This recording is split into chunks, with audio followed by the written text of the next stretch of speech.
for nextmosh.com, and I'm here in the Highline Ballroom in New York City with none other than Morgan Lander, the lead vocalist of Canadian heavy metal band Kittie. Morgan, hey. Hello. How's it going?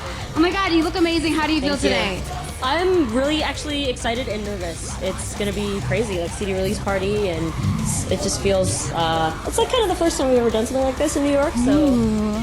Is it your CD release party in New York cherry being popped today? Yeah, it is actually. Any time that we've ever had a release, we've never been in New York, and I think everything was planned out rather well. So just nervous and hope everything goes well, and everything's gonna be amazing. Pressure. Come on, no pressure. You're an old vet at this. You know what you're doing. This is what, your 6th studio album now? Yes. I've failed you. It is in stores today. You guys need to grab it. If you don't, then you have failed. Do you understand me? Right. So tell me, how did this album come about?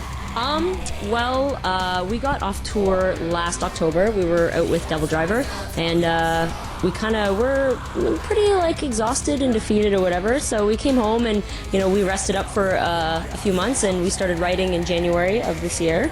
We wrote the album in about four months, and we recorded in Goderich, Ontario at Beach Road Studios with who produced it? Siegfried Meyer, who actually he did In the Black. Nice. And he also worked on Oracle with us, so we've known him for like a good 10 years. And I heard that difference between Spit and Oracle. Yeah, I know, very, very different. And I don't know, to me it was like it's a lot more polished. And like every album, we've continued to grow and get better and mature and whatever. It's the growing up game, So I hear that your sister actually did some writing on the album too. She did, actually. She wrote all the lyrics for We Are the Lamb. Awesome. And she did some singing as well. Well, screaming, I guess. She has a really deep screaming voice that you'll hear tonight, obviously. And awesome. Yeah, she provided some of the backups and some of the texture for the screaming songs. Is that the first time that she's doing that? No, actually, she started doing that on Funeral for Yesterday, and she's done it subsequent albums and whatever. But this album, I Failed You, is the one that she's contributed to the most in terms of like background vocals. So. Gotcha. Now, what are some of the influences on this album? I listened to it, and like as I was going through it, I was like, I'm hearing Metallica, I'm hearing Slayer. Yeah. I mean, what are some of your influences? Well, I mean, we all listen to so many different kinds of music. Like, for instance, like you hear Tara and her playing, and her leads are very influenced by like blues and jazz and that sort of thing. Mercedes doesn't even really listen to metal anymore, which is kind of weird, but she still very much writes in that style. And I mean, for me, I listen to everything. Like, I mean, you can hear like you said, Metallica. Yes, I'm a big old Metallica fan. Carcass, Death. I listen to all kinds of stuff. So. Yeah, I mean, all across the board, and that's just what makes Kittie Kittie. So it's an extremely awesome album. I told you Thank what you. my favorites were. Mm-hmm. What are your favorites? Oh boy, it's like picking your favorite child. It's gotta so do it. tough. There's the stepchild, and then there's the baby. Yeah. The ugly stepchild. I'm gonna say, emotionally, I'm most connected to songs like Time Never Heals, What Have I Done, Never Come Home, obviously. But I think We Are the Lamb really came out well, and it actually came out better than I expected, and so I think that's probably my favorite song on the album. All right, let's talk title track, I Failed You. What is that about? It's really just about, the feelings of letting the people that you love down, and, really kind of wishing that you could go back and change things. And very emotional, very tough to deal with, that sort of stuff. But I think even just the title itself, encapsulates just the whole feelings of hopelessness and everything that's the common theme of the album. Right. All right. So leading up to this album release, you've been touring all summer. How's that been going? Really well, actually. Aside from Hurricane Irene, which put a damper on a few shows. I know, what a batch. And so unfortunately, we had to cancel Allentown and Clifton, New Jersey. And we actually ended up going upstate to Rochester, good old Rochester, nice. To stay away from all of the bad weather and that sort of thing. But we managed to wait out the storm, and here we are. But other than that, the tour's been going really well. And how about the other bands? Oh, everybody's awesome. Like, yeah? We've known, like, Dirge played some of their very first shows with us in 2008, and I've known Sean, who used to be in Soil, actually, for years and years and years. Like, I met him probably 10 some odd years ago. So, everybody's really cool. And Diamond Plate, they're a new band. This is their very first real tour. So it's kind of funny that things kind of came full circle. We started touring when we were their age, around 18. And because you're like 73 now. Yes, right? I know. I'm grandma metal.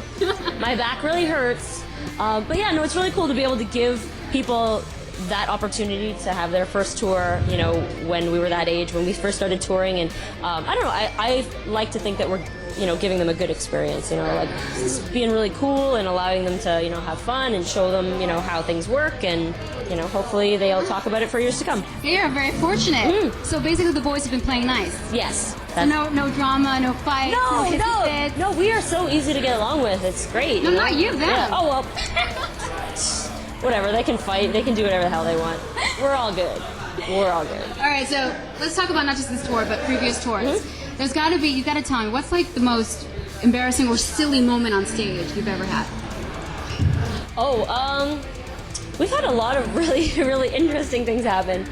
I'm remembering now, Ozfest, there was, I think it was the last show, we came on stage, I can't even remember what band it was, with mustard, like things of mustard, and we squirted mustard everywhere. Yeah, that was pretty crazy. I don't know, we were kids, we were trying to think of Condiment angst? Yeah, trying to think of something crazy.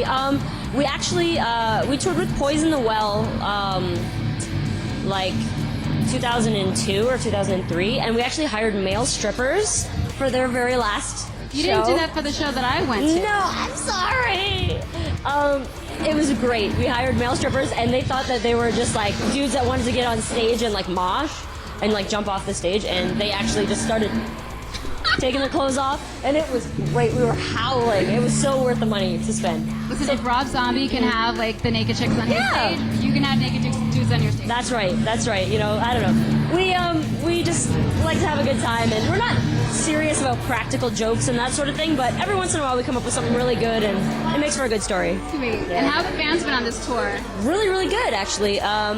It's nice to see some familiar faces, as well as some new fans.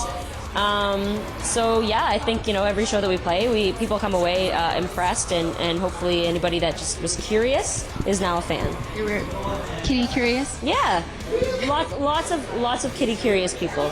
It's just the nature of the beast, you know, the name, and ooh, all girls, and you know, and then they come to the show and they're schooled, basically. They're very afraid. I remember when I was Kittie Curious, it was like in the early 2000s, I first saw you guys perform. Yes, it was at L'Amour's. It was at the show, It was at L'Amour's in Brooklyn. And I remember I was just like starry-eyed and slack-jawed, like, oh my god, I effing love this. Wow, that was 1999. No, it was a little bit later. I think Was it? after Oracle. Okay, yeah, all right. After Oracle. But you guys have come such a long way. What's been the evolution of Kittie from back then when you were practicing in your dad's garage in Ontario, right? Because that's how you guys started? Yeah. To now. I mean, honestly, it's 15 years of blood, sweat, and tears. It's insane for me to think, and it's funny too. Like this September is the 15-year anniversary of the band.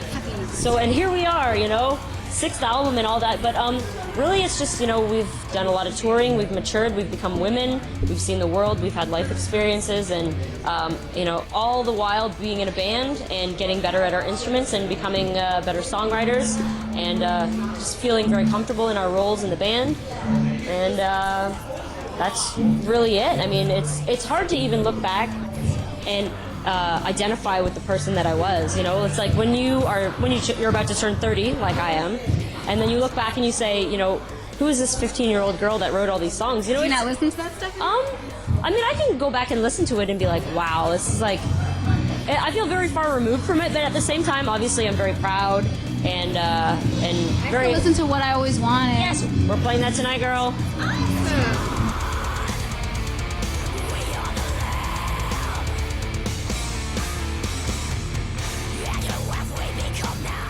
Things that I always was impressed about with you was how you make that transition between that heavy metal scream and growl, and you have these pure vocals, especially on this album. It comes out so clean, it comes out beautiful. What do you do to protect your voice? It's funny. It really is funny, actually.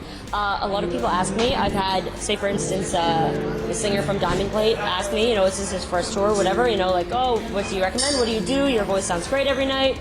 I need some advice. And I'm like, I don't have anything. I don't do anything. It's just God-given. It's terrible that I can say that, because, you know, I feel like I should be able to offer, you know, some advice or gargling. Tips. Yeah, any of that stuff. And I don't warm up. I don't do anything. It just comes out, and it's really actually kind of frightening. But you know, obviously my voice does suffer when I'm like not feeling well, if I'm sick or whatever, if I have a sore throat. It's not so easy to do, but I can always scream. The singing part is what's hard when I have a sore throat. I can always yell.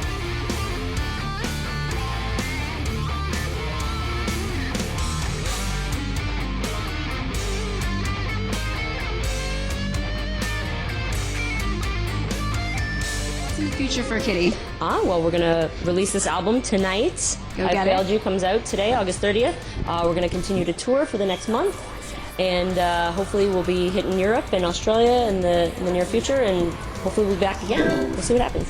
Morgan, thank you so much. You're an inspiration to all metalheads and metal chicks out there. Guys, make sure you pick up Kittie's new album, I Failed You, in stores today, and check out kittierocks.com for all things Kittie. And don't forget to come right back to nextmosh.com for all the latest on your favorite bands, tour dates, and everything else metal. See you guys next time.